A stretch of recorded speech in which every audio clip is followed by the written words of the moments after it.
interested to see the case for the first time a travel company takes a claimant to court as well for fraudulent claim. That'd be interesting.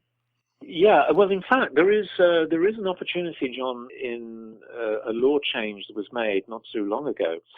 I saw one the other day. Actually, it was not a holiday case, but it was another civil case. I think it was a road traffic accident where the claimants won the case at court. But the defendants, with their insurer, went away and carried on and made a few more inquiries and determined that actually the claimant had committed fraud in making the claim. So the defendant can go back to court and ask for the case to be reopened and retried. And in that case, that exactly happens.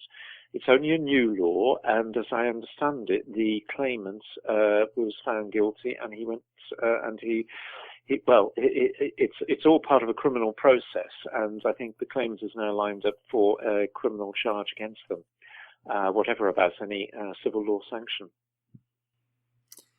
So it's difficult to discuss any further then because it's active, I guess. Yeah, it's an active case, but the information I've given is reported, so it's in the public domain.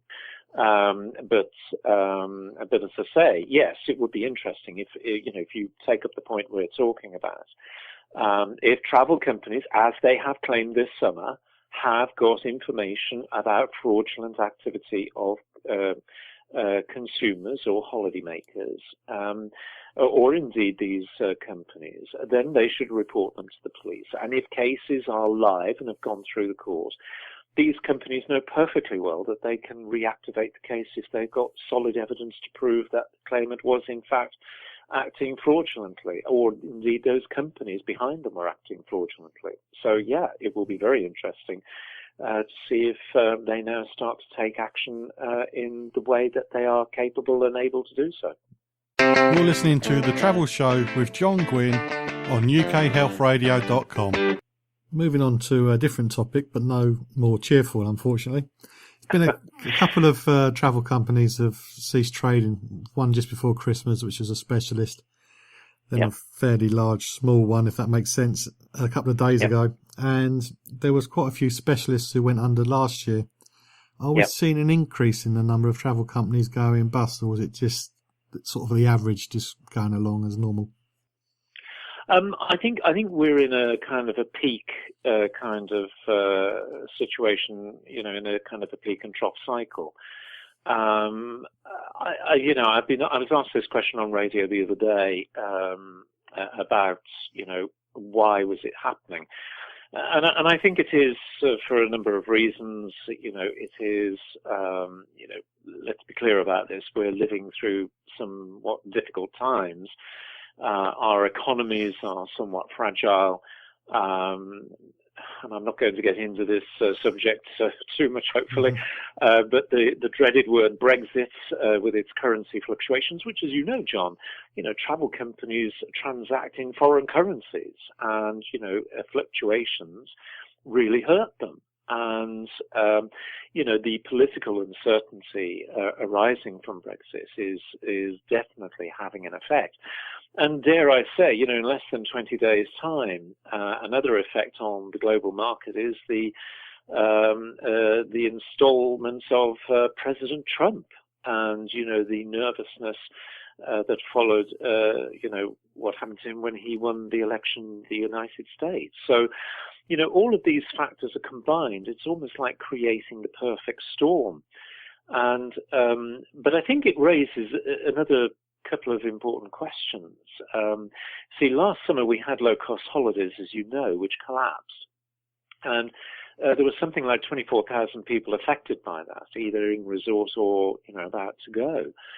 Now, the issue with low-cost holidays is that they relocated themselves in the single market area to Mallorca.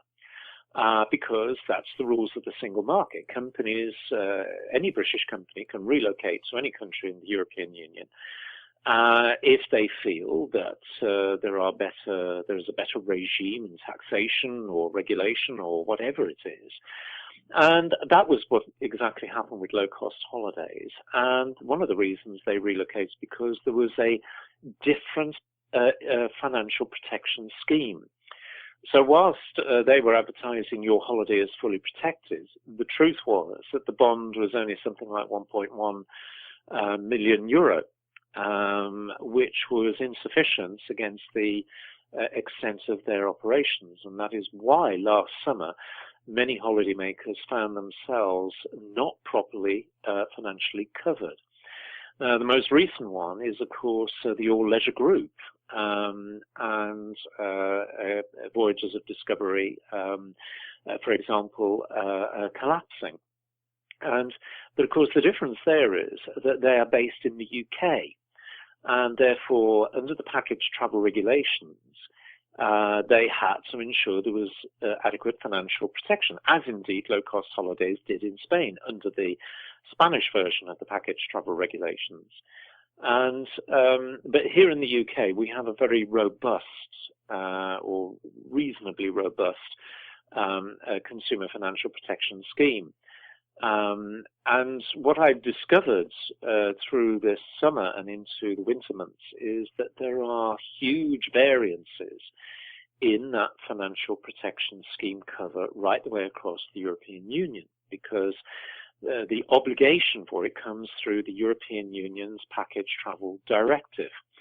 But the one thing that the European Union wanted to avoid, because the member states objected to it, was the creation of a pan-European financial protection scheme. Well, guess what, John? Mm-hmm. That was exactly what we, Holiday Travel Watch, called for. And in a speech to the 28 member states at the time, I actually did call for it publicly and openly, but there's no appetite for it whatsoever. And I think this is something that's going to come and visit us, whether we are Brexiters or not Brexiters, as the case may be. The world is a very different place in the way we shop, in the way that we live and work, and we will continue to transact with companies across borders, and a lot of them will be in the European Union. And we need to be careful as consumers about those contracts that we make and make sure that there is adequate consumer financial protection in place. So one story is purely anecdotal. I haven't got the evidence for it, but yes, anyway, but somebody has told me that in one European country, they're trying to attract travel companies by saying all you have to do is to lodge a bond of €30,000. Well, if that is correct, and if that kind of practice is taking place, then the European Commission needs to step up to the mark and start to investigate the nature and the ranges of consumer financial protection throughout the European Union, throughout the single market, and to ensure that there is parity right the way across the European Union. But you know, John, this story is not going to go away. I think we're going to see more of these companies. Must admit, when I first heard about the Package Travel Directive, I did assume that it's going to be the same for everybody across Europe. And then I spoke to the press office about it because of a loophole which I mentioned to you in the past with the ATOL, and I said, well, what if somebody does a booking like this? Is it covered? And they went, I don't know. They're relying on whether there's going to be a test case. So I think even if this comes in, there's going to be travel companies working in the grey area, and they can get away with it because it's going to take a court case to find out if it's a problem or not. I mean, in fairness to the European Union, the European Commission and the European Parliament, it's not for the want of trying that they've tried to get a pan-European financial protection scheme in place for holidays, because it makes sense. You know, you can't have a disorganized single market operation. It doesn't make sense. It has to work for industry as much as it has to work for consumers as well. But what has really caused the problem here is that member states themselves, the governments that have gone to Brussels, when they sit in the Council of Ministers, when they sit there and they talk about the laws that are going to be made, whether they sign on the dotted line, that's the ministers of each country signing on the dotted line saying, yes, we agree to this law and we sanction the law, when it came to consumer financial protection provisions, the member states overruled the European Commission and the European Parliament. And that is the problem. And I think going forward, as I say, whether we're in or out, actually, I don't think it's going to make a big difference to the general operation in the single market. At some stage, the European Union is going to have to confront the whole issue of consumer financial protection in holidays, and probably in other consumer products as well, I suspect, and create that parity right the way across the Union. What will be interesting, I think, John, is to see how we cope post any Brexit, whether under the Great Repeal Bill, because I've been looking at this very closely, John, as I'm sure you can imagine.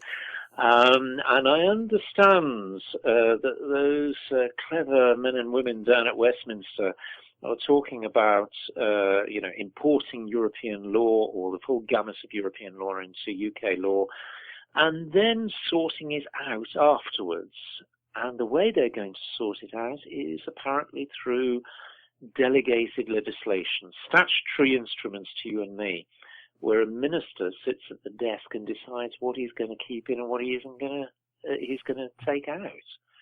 And from what I can tell, there is little parliamentary scrutiny on this. The only real scrutiny that I can detect is actually a statutory instrument scrutiny committee in the House of Lords. So we may have to, in the end, as I say, I have to continue the research on that, but if it is correct, and I believe it is correct so far, but if that is correct, we as campaigners are going to have to be knocking on the doors of your lordships to say to them, look, consumer financial protection, why is the minister taking this part of the provision out? This needs to be kept in.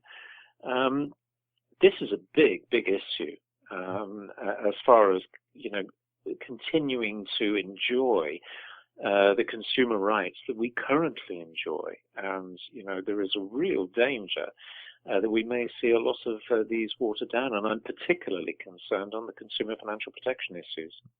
You can follow me on Twitter @holiday_hut. The internet has made booking holidays a lot easier, providing you know what you're doing and you read the small print. And small print is very important if you use some companies which are based outside of the European Union, outside of the UK. And perhaps I should mention the name Airbnb as an example, based in America. Being outside the EU and UK after Brexit could cause you problems when you have a claim to make. So what does Frank from Holiday Travel Watch have to say about companies such as Airbnb and your consumer protection? We've been talking about the relatively easy system of Europe, but with the internet, you can get companies from other countries selling to us as well. One that springs to mind is Airbnb, that seems to be getting massive. It's starting to do tours. There's talk of it selling flights as well. Is a company like Airbnb a concern for consumer experts? Airbnb is so interesting at the moment. I think that it's very clever the way that they've bundled it up. And I think what's even cleverer is the fact that in recent months, because they've come under such criticism from local authorities. So, for example, London is saying, you're not allowed to rent your property out for more than 90 days if you're doing it as a holiday let, unless you're properly licensed and regulated. And I saw an article which said that that's going to cost Airbnb, something like £100 million in lost revenue just for London alone. But I think what's interesting about the Airbnb thing is that they've turned around and they've created almost like a group action with the property owners, and they are supporting them in terms of trying to lobby against the changes that local authorities, or the demands that local authorities and cities are putting on their members, their renters. And I think that's quite a very acute move, a corporation using consumer tactics to try and win the day. But it's not going to be too far. I hope it doesn't happen, but not too